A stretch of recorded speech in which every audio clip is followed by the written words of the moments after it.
Bonjour à toutes et tous et bienvenue dans Parlons-en. Voici les titres de ce mercredi. La coalition de Benyamin Netanyahou fragilisée en Israël. C'est un serpent de mer de la vie politique israélienne, la question de la conscription des ultra-orthodoxes. Plusieurs dizaines de milliers de jeunes hommes, théoriquement éligibles au service militaire, qui, à la différence du reste de la population, ne sont pas incorporés dans l'armée. Alors qu'Israël a besoin de soldats pour mener sa guerre à Gaza, les partis qui représentent ces religieux fondamentalistes menacent de faire chuter le gouvernement si cette exemption n'est pas pérennisée. Ces deux partis font partie de la coalition de Benyamin Netanyahou. Il y aura un vote aujourd'hui à la Knesset. Explication à Jérusalem, Stéphane Amar.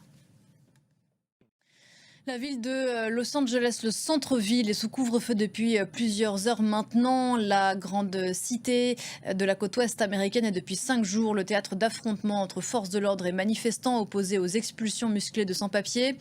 Donald Trump fait planer la menace de recourir à l'état d'urgence. Il a déjà ordonné le déploiement de milliers de soldats contre l'avis des autorités californiennes.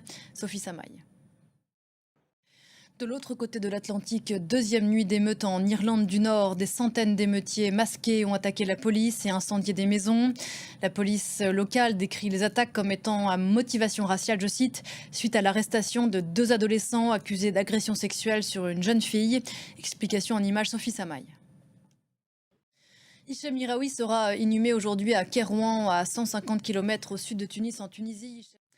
L'actualité en France, c'est aussi cette image de l'escorte ultra sécurisée autour du narcotrafiquant Mohamed Amra.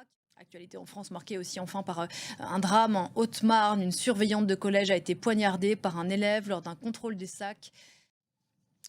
On parle de football à présent, à quelques jours de l'ouverture de la Coupe du Monde des clubs aux États-Unis. On en parlait tout à l'heure avec mes invités. Les célébrations de la victoire en Ligue des Champions passée. Voilà que revient ici à Paris la question qui fâche. Le PSG va-t-il quitter son enceinte mythique du Parc des Princes? Rien n'est fait, mais le club met la pression en conflit ouvert avec la mairie de Paris qui refuse de lui vendre le parc. L'équipe de la capitale maintient que le départ est possible. Officiellement, 2 sites sont envisagés en région parisienne. Le récit de nos confrères de Télématin. Et Parlons-en continue juste après ça.